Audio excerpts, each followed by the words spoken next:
Hi everyone, welcome to Mama Wears Athleisure. I am your host, Mariela de Santiago, a first-time mom. We focus on all things mom with tips to help make life easier and more organized for all you mamas out there.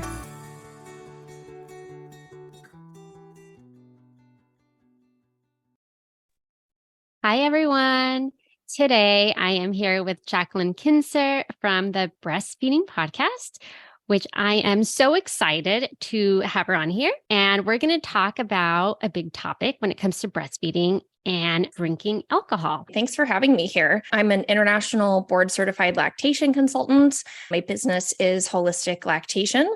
So through that, we do telehealth appointments. We have a program called the Nurture Collective, which is really just a series of courses covering every topic related to breastfeeding from pregnancy through weaning. And then we have a group support element to that as well. And then I host the Breastfeeding Talk podcast. And we have a couple of herbal supplements that you can find on our website or Amazon, and soon some select CVS stores for Milk Supply and Milk Flow. We're on Instagram, super active on social media, and doing what you're doing, trying to get some more education out there to help moms with breastfeeding. I'm sorry, I said the Breastfeeding Podcast, and it's the Breastfeeding Talk podcast. If you're listening, good one to listen to, especially if you are breastfeeding or plan to, because there are always so many different questions. I feel like I still have, so I'm sure other moms have. We'll just go ahead and jump into it. When it comes to breastfeeding, what are the current guidelines for drinking alcohol while breastfeeding? I know that there's so many, I'm going to say this in quotes, resources out there, and it varies with what is provided for us as far as that goes. Yeah, it's a funny thing to ask what are the guidelines, because guidelines would be set by a particular organization like the CDC or some other kind of physician group a lot of the time.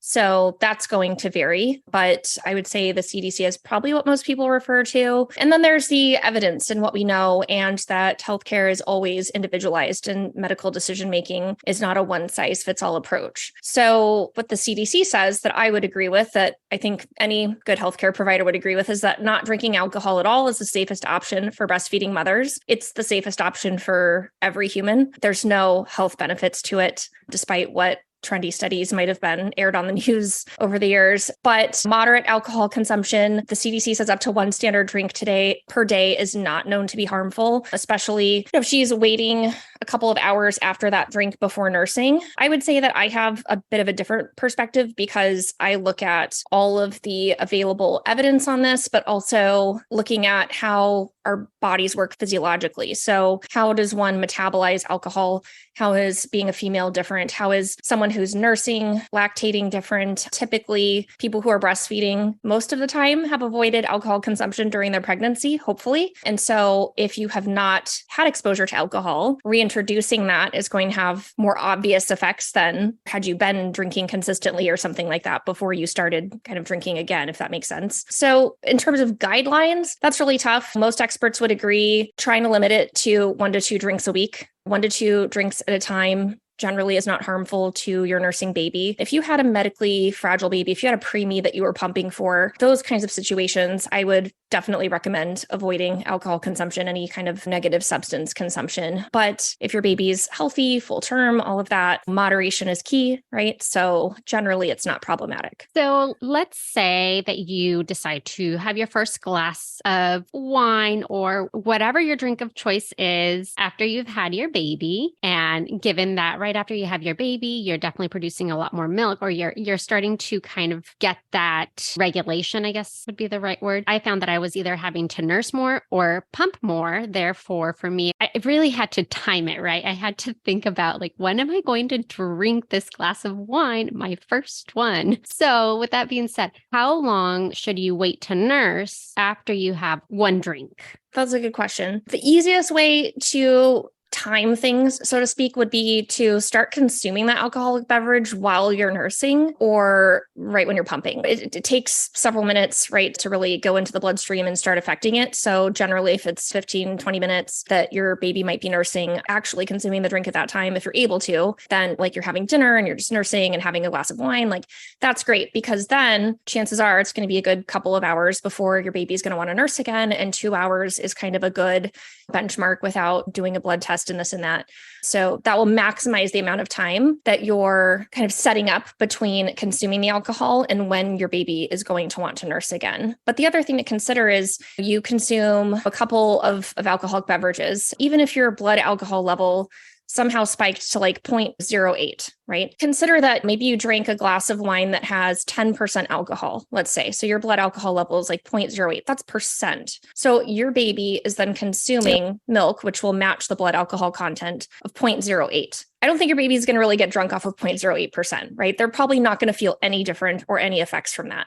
So that's just something to keep in mind. Like if you were drunk as a skunk, I still think for a healthy full-term baby, it's not really going to affect them because they're drinking an alcohol percentage or concentration that matches what's in your blood and your milk. So they're not drinking a 10% glass of wine. They're not drinking a 3% beer. It's going to be a much lower amount than that. So I never want anybody to be paranoid. I'm not saying it's okay or you should drink alcohol while you're breastfeeding, but your baby's not getting what you're getting, if that makes sense. Yeah, that does make sense. So see, again, you find all of this different information that you kind of don't know what to go with. And some friends that I have said, this is what was recommended. Some other friends have said, oh, we've been told to wait until after nursing. So it's kind of that, I guess, window that varies so much. My other question, what about 3 drinks? Like, what if you go to a wedding and you decide that you want to have a little bit more than your 1 glass of wine to treat yourself for the week? Yeah, I mean, it really comes down to a personal decision and knowing your health status and your baby's health status, right? The age of your baby will also matter. The older the baby, the less of a concern it is.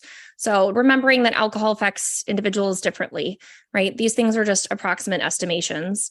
So if you're going to have 2 drinks, probably it's going to take 3 to 4 hours to totally clear from your blood and your milk. If you're going to have 3, yeah, it's going to take longer.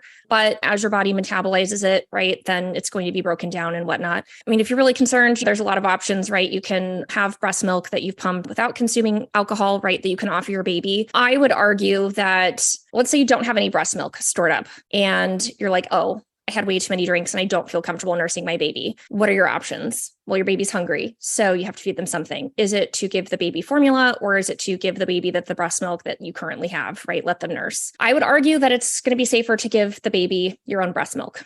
The reason for that is because formula carries a lot of risks and there are a lot of changes that can happen to your baby's gut just from a single bottle of formula.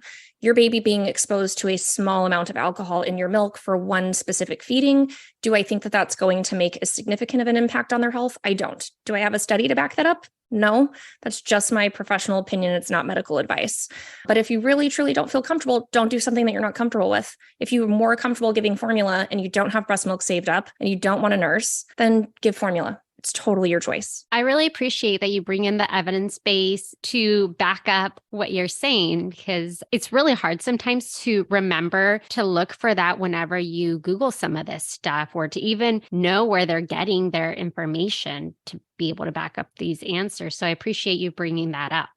For sure. I think the layperson, right, they can find a study, they can locate it, they can read the abstract. The problem is that, and it's not to say that people can't do their own research, but if you don't understand research methodology, if you don't understand how to interpret a study, how to determine the strength of the level of evidence, there are so many studies about things related to breastfeeding that are conflated and not controlled for in terms of like breast milk versus formula or nursing versus bottle feeding or whatever. And some of these conclusions that studies make are not really conclusions that they're able to make. And so if you're not well versed in reading scientific literature, reading an abstract, just kind of seeing a title of a study doesn't necessarily give you the information you need. But I just wanted to point that out because somebody can go, oh, there's a study saying wine is healthy for you. Okay, well, let's look deeper. Why does it say that? Are you sure it's saying that? What did it compare it to? Was it comparing wine to beer or was it wine to water, right? I'm passionate about that because science is great, but we've got to make sure that we're understanding the science as well. And then who paid for that science research, right? Yeah, usually that's why there's not much research for breastfeeding. So my next question is that we hear a lot about pump and dump, probably not as much now, but should this be something that mamas consider doing? And if so, when should they consider doing this? Good question. No, it's like the dumbest thing I've ever heard. And I don't blame moms, right? Because they hear it and they go, oh yeah, that makes sense. Only if you don't understand how lactation and sort of milk blood connection there. So human milk, all milk is made from blood. So your blood goes into your breast tissue. There are I guess we could kind of just call them structures, right? That convert and pull nutrients from that blood and use that to produce breast milk. So breast milk is made in these structures called alveoli in the breast. It's stored there until it is secreted through nursing, pumping, or leaking. So it's not like once the milk is made and it's quote unquote stored in the breast, that's it. There's like a one-way valve. There's not. It's two ways.